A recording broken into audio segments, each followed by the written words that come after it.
What's going on, everybody? Welcome back to another video in the series as we go through and break down each and every NBA team, give our season predictions. I've had an absolute blast doing this series.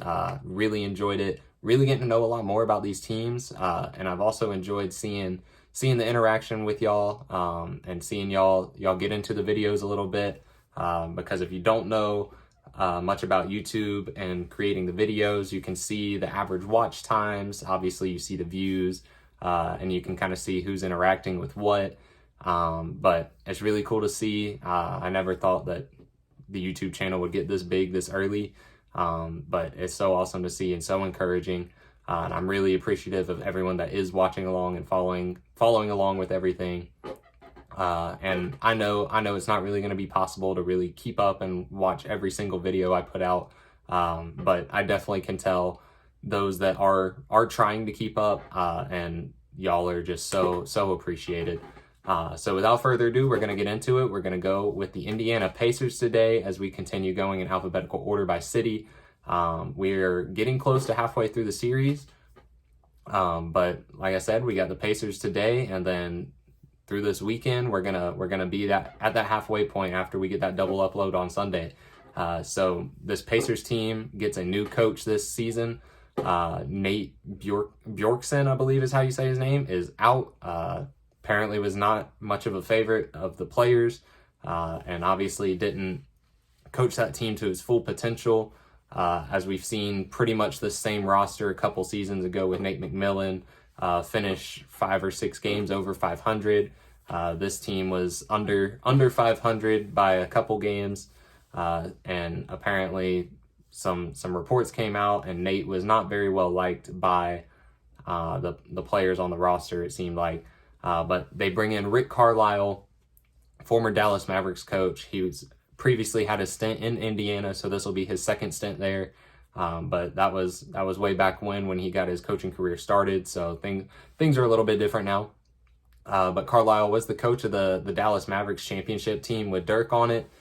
So he's got the playoff experience. He's got the experience as a head coach. He's been in the league. He knows what to do. And I think Carlisle taking over this roster is gonna be really nice for this team and this franchise. And I definitely think that we're gonna see a lot of these players' potential get maximized in Carlisle's system, opposed to a head coach that was really just getting started. So core and key players for this team, I've got down Malcolm Brogdon, Domantas Sabonis, Caris LeVert, Miles Turner, and TJ Warren.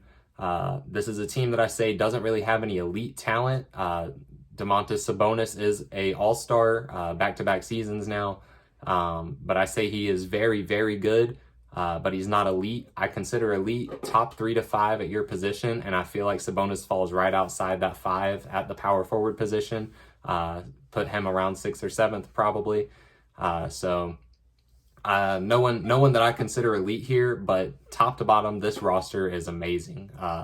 I really love it. Probably one of the deepest teams in the league. I know I said that about the Nuggets, but now that I've actually looked at this Pacers roster, they might be the top team as far as depth goes. You can argue them, you can argue the Miami Heat, you can argue the Denver Nuggets, and I'm sure Lakers fans would like to argue the Lakers, although I don't feel like they really have much of an argument there. Anyway, Domantas Sabonis is easily the best player on this team. He's a 2-time All-Star. He's an elite playmaker at the power forward position.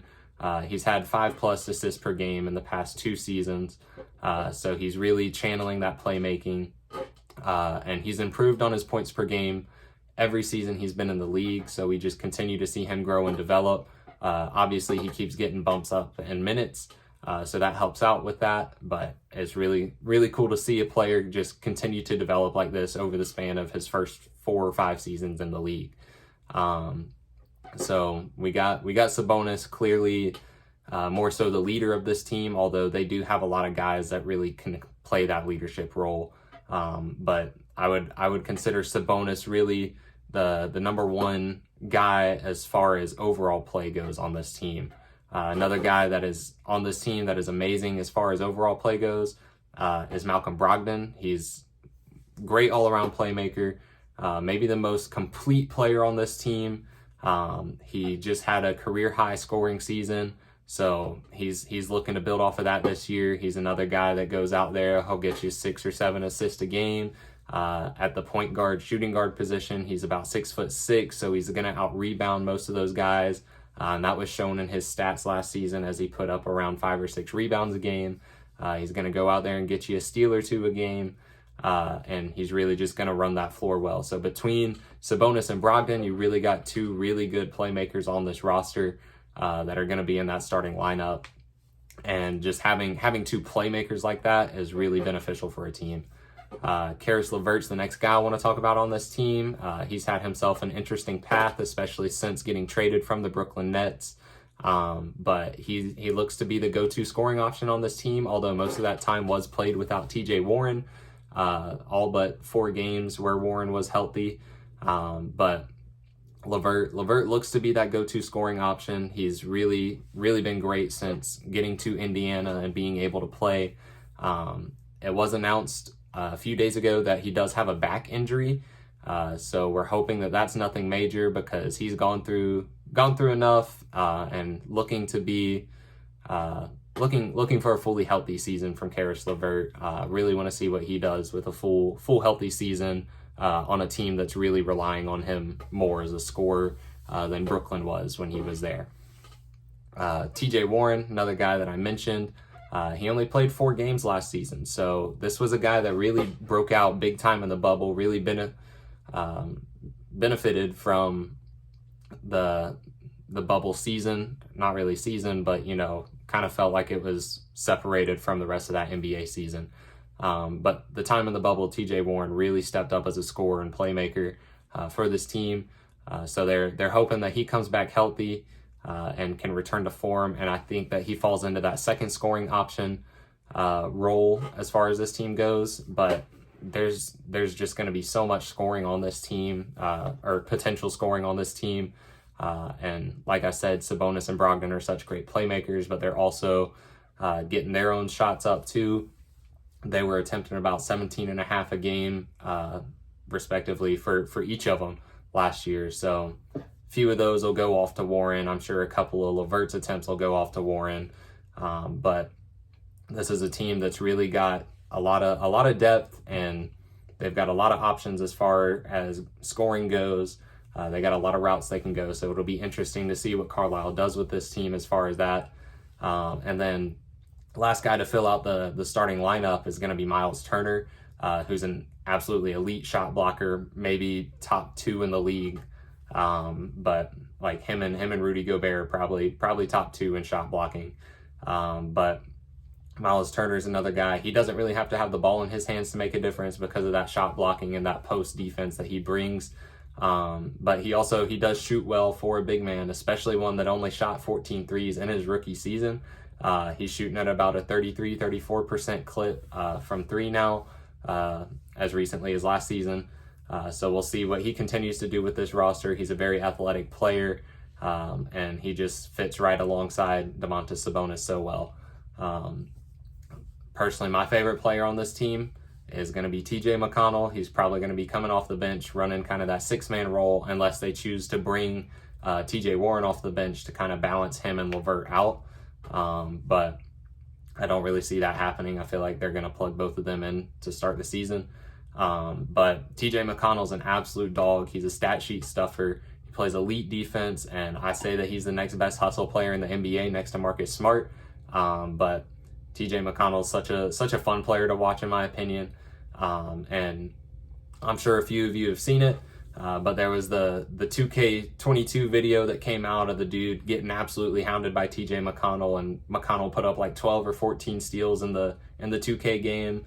But like that's not far off from what this dude is actually capable of. I think he had a game where he had like 8 to 10 steals earlier this season or last season. So he's a fun dude to watch. He just got paid a little bit this offseason. So he's obviously willing to come back to this team and embrace the role that he's in. And then just some more depth pieces that this team have are Tory Craig, who's coming over from the Suns that just went to the championship last year. So he's got him some good playoff experience. And he really contributed on that Suns team off the bench. Then you got Justin Holiday, you got Jeremy Lamb, you got O'Shea Brissett. These are all dudes that have averaged double-digit points in their career before, if not just last season, and they can all play solid defense. I'm not too sure about Brissett on his defense, but I know Holiday and Lamb can go out there and play some good defense as well. But these are all just talented role players who are going to help make this team just a super deep team that doesn't really have to worry too much when they end up going to their bench.